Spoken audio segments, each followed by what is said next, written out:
Yes, it's training cats on the toilet. Hi, everybody. Can we just train Rue? Just Rue.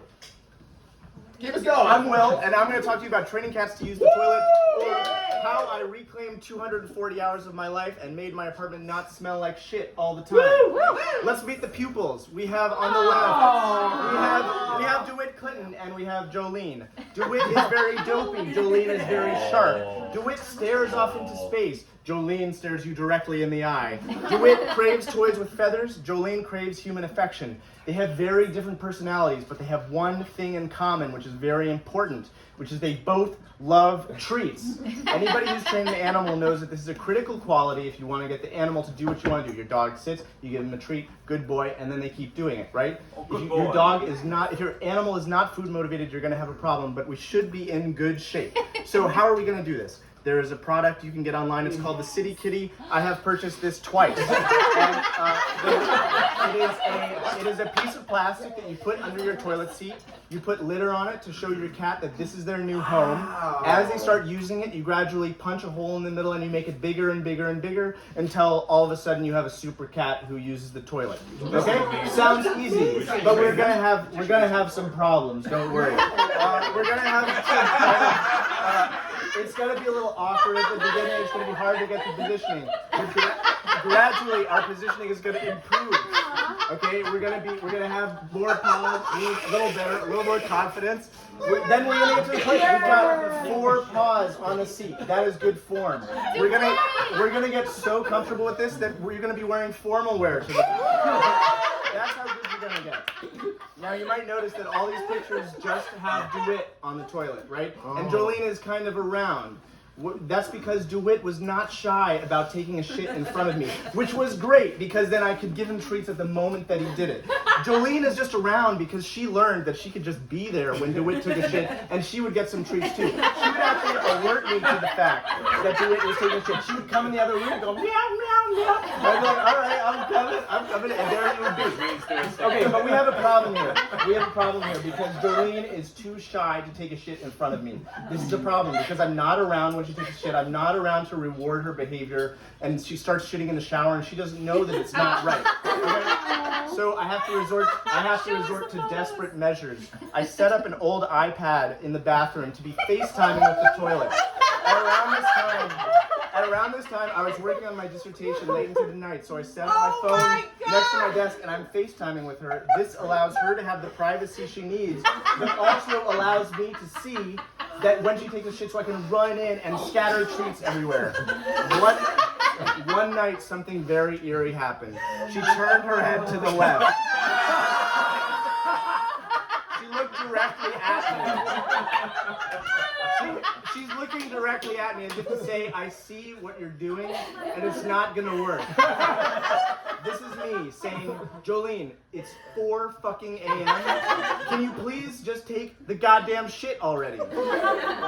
Eventually she did. I was able to catch her a couple times, throw some treats, and we are back on track. We are cutting that hole away. We are making the hole bigger and bigger. And we're at this point where you would think that we could just throw the fucking thing away, right? Yeah. No. Jolene needs this. She needs this. Okay, so it's time to try another strategy. Rather than cutting from the inside out, what if we cut radially, okay? What if we cut from around like that? And actually, this is fine. And eventually we get to the point where this is just about 1 inch wide and she is still using the toilet. She just needs to get that feeling of the litter in her paws in order to drop it in, right? It's pretty weird, but her form gets good. Look at that look of concentration. It's so good. Okay, it's around this time I start playing with the 3D printer at my university, and I asked my wife Sarah, I'm like, what should I print with it? Because I don't actually have any ideas. She's like, why don't you print something for the toilet so we don't have this big fucking piece of plastic with a little tiny thing? And I'm like, that is an amazing idea.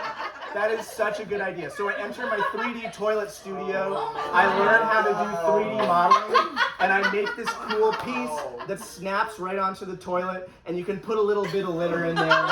And it works for Jolene. She goes like this, she gets that feeling, she drops it in, and she's good. After a few months, we just get rid of the thing, and now we've got these super well-trained cats.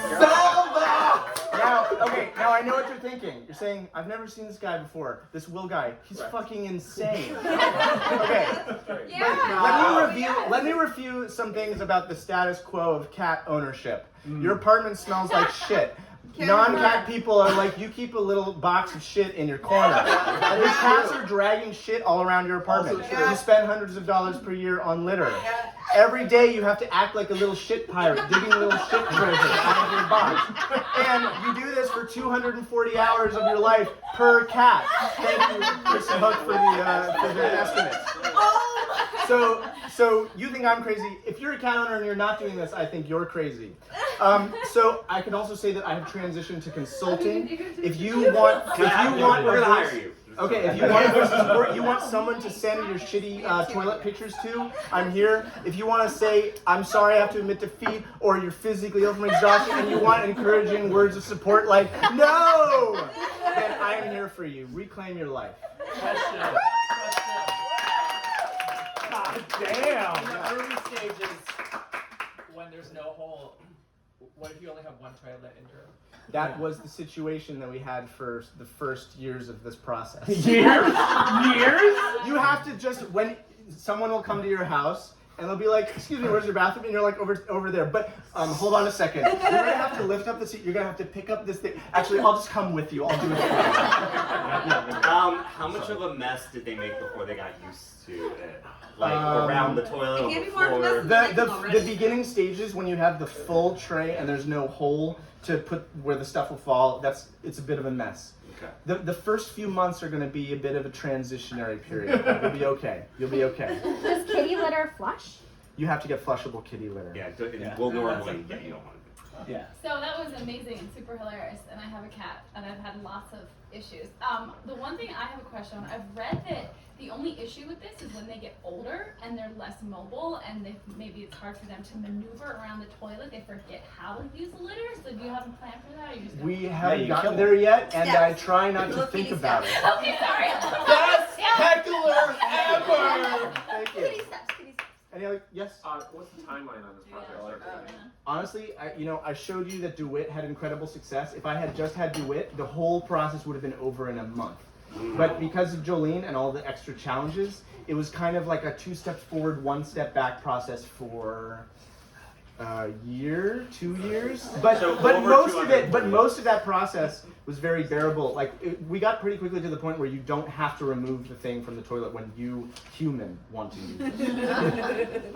Versus the number of hours that it takes cleaning the kitty litter versus the number of hours you committed into this. That's a really good question, and I tried to think about that for purposes of this presentation, but I was more confident in the estimate that I got from Kristen about the status quo of cat ownership. It was harder to estimate how much time I've really put into this, but I was thinking maybe 40 or 50 hours, which is a lot over the kind of condensed time span, but it's a lot less than the 240.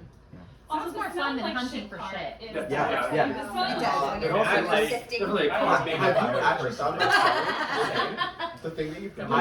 Someone has encouraged me to do that, but I think that it's a very niche market for people. Those are the best markets! People whose cats are like 99% toilet trained. I don't think there's And people who own 3D printers, like that No, range. you can just order it online. You can just print and shred. Yeah. Well, Well, actually, wait. Since we've gotten, so I printed this thing myself, and then I moved and I broke the thing, and so I actually didn't have access to a 3D printer, so I had the file, so I ordered it printed and sent to me, and in the week that it took to arrive, Jolene actually decided that she didn't need it anymore, so I haven't even put the new one on. Wow. Tell Jolene.